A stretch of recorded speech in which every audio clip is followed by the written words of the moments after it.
Daun-daun beterbangan melayang hingga ke selatan, jatuh sampai di atas sirap rumah kami. Bunga kenanga pada berguguran, menguning, kering dan juga menebarkan aroma wangi yang sangat menyengat. Saat itulah Ratu Kuntilanak tersebut, Ratu Obo dan juga 9 pengikutnya hinggap. Dia terbang dan sampai ke utara dan singgah di pohon kenanga yang telah ditanam nenekku 49 tahun yang lalu. Duh Gusti, aku sangat-sangat takut, tapi tidak boleh merasakan itu diteruskan untuk takut selamanya. Aku harus memberanikan diri menghadapi kenyataan ini, walaupun itu sangat berat. Sebab kami di sini bukan hanya untuk seminggu ataupun sebulan saja, tapi akan bisa menetap sampai bertahun-tahun, atau mungkin juga bisa selamanya. Mari kita masuk di gubuk kita, Kang. Aku tidak mau melihat Ratu Kunti itu. Matanya yang sangat tajam dan juga membuat mataku ini menjadi pedih. Bisik dari istriku mengajak aku segera masuk gubuk kami yang memang sederhana. Kebetulan suara adzan dari surau 5 km dari rumah kami sayup-sayup terdengar. Hari sudah masuk pada jam-jam sembahyang maghrib dan kami harus wudhu untuk sholat maghrib berjamaah di atas tikar daun ripah milik kami. Biasanya tak menampakkan diri dan tidak terlihat oleh mata manusia. Namun di desa Karyangan Tobo Apung, Paser Utara, Kalimantan Timur, kuntilanak seperti manusia dan burung. Dia bisa terlihat dan menampakkan diri, tapi hanya kami yang dapat melihatnya. Orang lain tak bisa, karena tidak punya darah dari Ki Agung Marangek, kakek moyang kami yang melakukan perjanjian gaib dengan bangsa kuntilanak tahun 1896 yang lalu. Kami pindah ke Paser Utara dari Jakarta pada tahun 1998 bulan Mei. Kami merupakan korban kerusuhan Jakarta dan toko milik kami di Mangga Besar terbakar habis. Karena kehilangan segalanya, kami kembali ke kampung halaman. Kami pulang ke Paser Utara, Kalimantan Timur dan bertani kelapa sawit di Tobo Apung. Perubahan ini tentu bagaikan reformasi yang bergulir dan era kepemimpinan Orde Baru kepada Orde Reformasi. Dari kekuasaan dan kekuatan Soeharto yang diktator berpindah kepada pemerintahan yang demokratis dan baru era Habibie. Suara Ratu Kuntilanak itu mirip suara wanita penyanyi seriosa. Mereka beramai menyanyi seriosa dengan kata-kata yang tidak bisa kami mengerti. Suara itu sangat mirip dengan suara penyanyi Julia London, penyanyi Inggris, sebelum Perang Dunia Kedua. Every time you go away, seperti itulah kata-kata yang aku dengar, walau tak persis benar seperti itu. Namun kami masuk gubuk dan menghalang pintu dengan kayu balok dan olin. Kami tutup dan lampu pelita minyak jarak 3 kami nyalakan. Aku tidak bisa tidur dalam keadaan gelap, tidak bisa pula duduk dan diam-diam dalam keadaan pekat. Apalagi istri Ainun Sapitri 42 tahun yang sangat takut bila gelap gulita. Maka itu untuk setiap malam di sebelah pada kubu kami sampai pasang 3 obor minyak. Bahkan ada juga obor besar dan gas alam yang telah dibuat oleh kepala desa di timur rumah kami tersebut. Maka dari itu setiap malam, walau memang tanpa adanya listrik PLN, daerah kami cukup sangat terang karena adanya gas alam yang begitu liar yang diberi api. Setiap malam rombongan kuntilanak pimpinan Ratu Kunti Obo berada di atas pohon kenangan tua warisan nenekku. Jumlahnya tidak pernah kurang dan tidak pernah bertambah. Semuanya 9 kuntilanak. Pimpinannya dinamakan oleh istriku Ratu Kunti Obo. Obo itu nama gaib yang didapat istriku ketika dia bermimpi di malam Jumat Kliwon saat Ratu Kunti Obo itu mendatanginya. Ratu Kunti pun berbisik kepada istriku yang sudah terlelap, "Namaku adalah Ratu Kunti Obo. Sebutlah nama ini apabila engkau mau menjadi salah satu sahabatku," katanya Obo kepada istriku. Maka itu kami memanggilnya dengan sebutan Ratu Kunti itu sebagai Ratu Obo. Dahulu, sejak tanggal 13 Januari tahun 1990, kami membuka usaha di Jakarta. Kami membeli rumah di Jalan Lejen Suprapto dan dibuat toko obat. Toko itu maju pesat hingga menjadi besar pada tahun 1998. Namun, sepanjang pernikahan kami tidak punya anak. Maka itu usaha kami tidak pernah terganggu oleh banyak persoalan pendidikan anak, sehingga konsentrasi penuh berusaha toko obat dan maju. Kami tak dapat anak karena istriku pernah menderita kanker rahim dan peranakannya terganggu.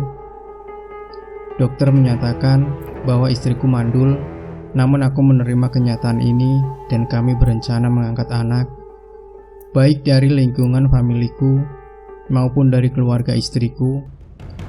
Tapi setelah 8 tahun di Jakarta, tak ada seorang pun saudaraku yang mau memberikan anak mereka kepada kami. Begitu juga dengan famili dari saudara istriku, tak ada yang mau menyerahkan anak mereka kepada Ainun Safitri. Walau kami sudah meminta bolak-balik, akhirnya kami ikhlas hidup berdua dengan seorang pembantu di Jakarta. Kerusuhan itu bermula dari krisis ekonomi Asia Pasifik, lalu dipicu pula oleh penembakan 4 mahasiswa Trisakti, yang keempatnya meninggal dunia.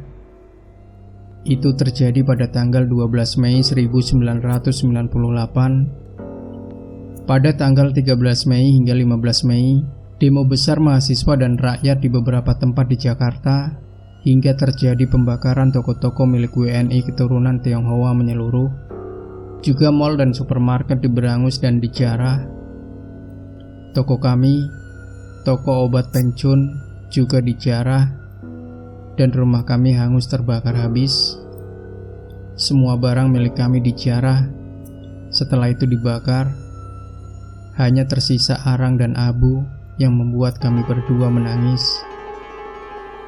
Masa yang menjarah telah mengetahui kami seorang keturunan dari China. Padahal kami sudah mualaf. Kami berdua memang sudah lama masuk Islam, berpindah dari agama Konghucu menjadi Muslim. Kami sembahyang 5 waktu, puasa, dan juga sudah 2 kali umroh.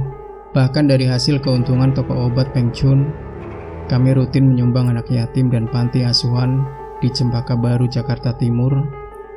Karena harta semua habis, maka tanah yang terbakar kami jual, dan kami berdua sepakat kembali ke kampung kami di Pasar Utara, Kalimantan Timur. Tanah kami 2 hektar yang telah berisi kelapa sawit. Kami yang urus langsung. Tidak lagi kami serahkan kepada perusahaan besar PT Adi Pratama Jaya Abadi yang selama ini mengelola lahan kami 20.000 meter dengan tanaman kelapa sawit sebanyak 800-an pohon itu. Kalau selama ini bagi hasil, kini hasil kami nikmati sendiri. Tapi kami harus menerima risiko menggarap secara teliti, seksama, dan penuh perhatian. Jika tidak, hasil buah sawit tidak memenuhi standar hasil, dan banyak pula yang mati karena kurang perawatan.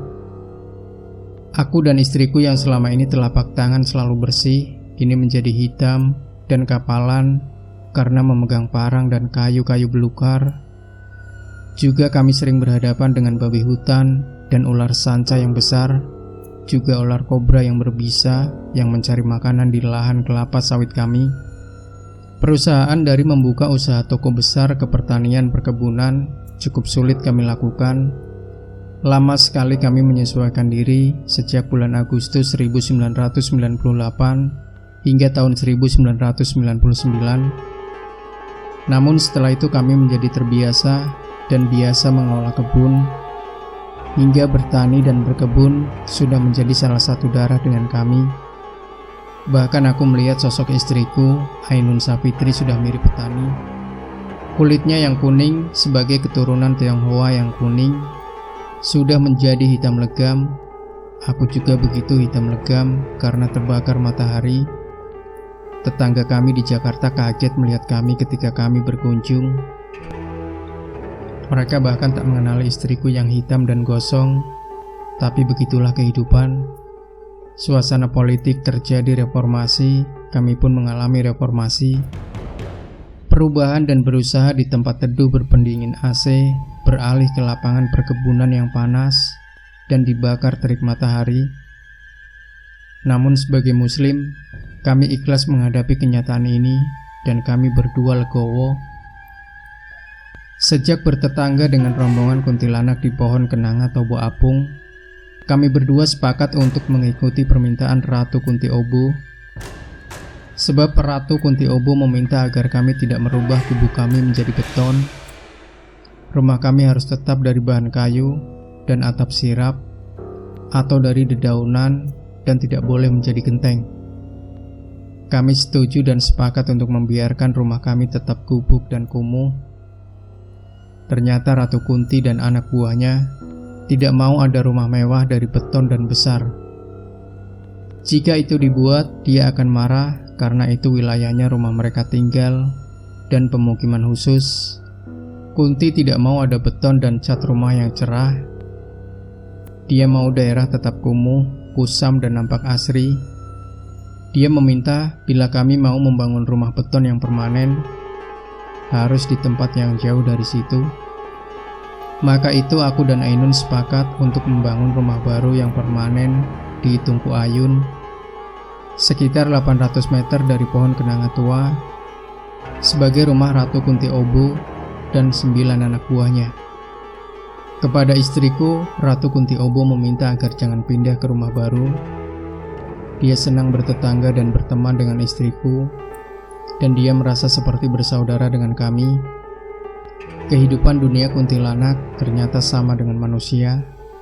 Mereka bisa marah, bisa ceria, dan bisa suka dengan manusia dan sesama mereka. Bahkan kepada Ainun Sapitri, Ratu Obo menyebut bahwa mereka adalah bangsa jin juga, jin yang ditakdirkan menjadi kuntilanak, jin perempuan yang hidup dari pohon ke pohon, terbang dari satu pohon ke pohon lain seperti burung. Namun begitu, kata Ratu Obo, kuntilanak anak juga ada yang muslimah, masuk Islam, dan mengucapkan 2 kalimat syahadat.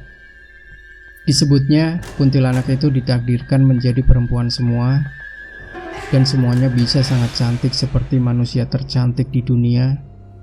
Yang lelaki dan sering nikah dengan kuntilanak adalah wewe. Yang lelaki dan sering nikah dengan kuntilanak adalah wewe gombel dan hantu haru-haru. Mereka mendapatkan keturunan dari wewe gombel dan hantu haru-haru, hantu penculik anak-anak dan nakal. Hantu haru-haru dan wewe gombelah suka menculik anak-anak, lalu dibawa ke atas ketinggian pohon atau disembunyikan di dalam gua. Yang jadi sasaran kemarahan manusia selalu kuntilanak. Padahal kuntilanak itu tidak pernah menculik manusia, kecuali manusia yang sudah menjelma setengah jin. Maksud menjelma setengah jin itu biasanya bertapa.